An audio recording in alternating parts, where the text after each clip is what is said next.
Michael Balistreri, Black Snow Comics here. Today I'm going to talk a little about Marvel's recently announced Phase 4 timeline.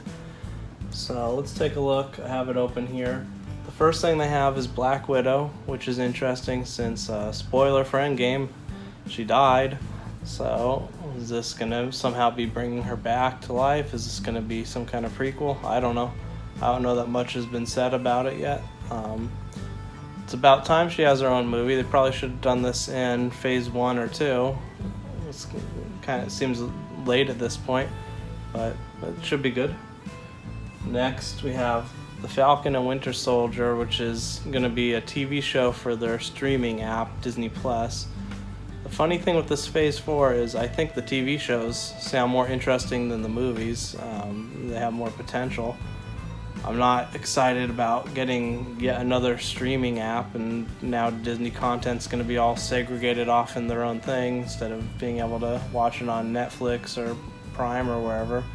So, but at least the shows sound interesting, so maybe I'll have to plunk down even more money for that. Next we have the Eternals. I don't know a ton about the Eternals. I know they're a Jack Kirby creation. They go with his kind of space god theme where they're kind of ancient humans that are like gods, pretty much. Sounds very far out there stuff. I'm hoping it'll be a nice surprise like Guardians of the Galaxy. Pretty much no one knew what that was when it was coming out, and when you heard about it, it sounded really weird and like it was going to be terrible and not work, but then they made it work, so they have a good track record. Hopefully they make this work. Next, there's Shang-Chi, The Legend of the Ten Rings. I don't know a ton about Shang-Chi. I know it's a martial arts hero. The name sounds very bad and generic. It sounds like, I don't know, like a video game, Super Mario RPG, Legend of the Seven Stars or whatever, or Legend of the Hidden Temple. I don't know. They might want to rethink that name. I don't really have a ton of thoughts on this one since I'm not familiar with it. Hopefully they make it good. One of the things I'm noticing with this Phase 4 is there's not a lot of big hitters. There's new stuff and like smaller side characters, and it's a little disappointing. You don't have your Spider-Man. There's no type of Iron Man follow-up. There's not really a Captain America follow-up, unless you consider that show, I guess. So it's kind of a little disappointing. No Hulk standalone that we might want to see. Then there's Wanda and the Vision, or WandaVision, I guess it's just called, which presumably is the Scarlet Witch and Vision show. I don't know anything about it. I don't find their characters super interesting. I mean, they were there. They're all right. It's another Disney Plus show, so we'll see. And we got Doctor Strange in the Multiverse of Madness. This one's probably, out of the movies, the most interesting to me. Although I didn't love the first Doctor Strange, I just thought it was okay. Hopefully this one pulls me in more. And focusing on the multiverse aspect of it, I think could be really interesting though, and it's right up there in the title, so that's what intrigues me. Then we have a Loki show, which could be very good. I mean, everyone loves Loki. It would be interesting how you incorporate that into a show. I was very curious what happened to him when he took the Tesseract in the past and disappeared in Endgame. So that could be quite interesting. That could be potentially a real standout show. Hopefully it's not too much Loki or they run its course too quickly or something. Then we have What If show. That's probably the most interesting thing overall on here for me. The What If series is fantastic. It's usually really well written, comes up with all kinds of really interesting ideas, lets you see alternate scenarios to some of your favorite comics, brand new things. It's almost Twilight Zone-ish. So that could be the potential breakout of all this. That could be the thing that makes people really want to get that Disney Plus app if they're Marvel fans.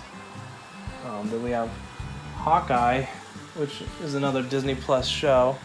So again, we're taking kind of one of the lesser Avengers and give them their own show, which I mean could be cool. I mean, Hawkeye's been so marginalized in all these movies, spending half of them hypnotized or not there, or different things. I like what they did with him in Endgame, gave him a little more. It'd be nice if he could, I guess we'll see what he can do if he gets the spotlight. Then we have Thor, Love and Thunder, and apparently Natalie Portman's going to be Lady Thor, which is going to be the central part of this, which, I don't know. I did not really like her in the Thor movies. From what I heard, she didn't like being in the Thor movies, so I'm kind of surprised they're going to do that. I don't really like the Thor movies that much. The first one was okay, but kind of forgettable. The second one was pretty terrible, really.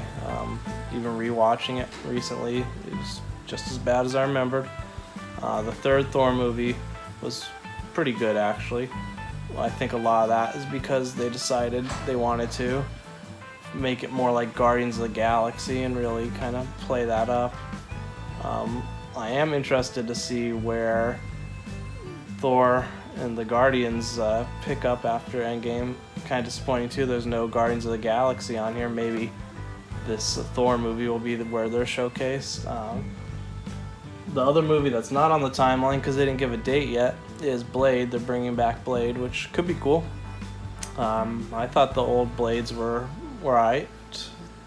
Nothing amazing. They're good for the time. They got worse with each one, but they're still fine. And he's a cool character. You could do a lot with him. Not included on here, like I said, no Spider-Man, no Captain America, no Iron Man, no Hulk, no Guardians of the Galaxy, no Fantastic Four or X-Men, which people were kind of hoping for after this recent acquisition of Fox by Disney. Supposedly they'll be working them in at some point. Right now the timeline goes up to November 5th, 2021. So we got a couple of years on here. Let's see, that's 3 years. So I don't know, it's not the most exciting timeline I've seen. I feel like, especially if you take out the TV shows, what are we left with?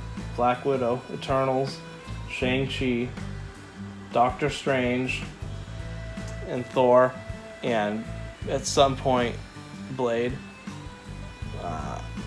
It's kind of a letdown, really. It's not to say these movies won't change my mind when I see them and be great, but just on paper, it's not that exciting. So, I don't know. Hopefully they'll do better than what it looks like on paper. Or maybe it's just me. I don't know. But that's my thoughts on it. Alright, I'll catch you later.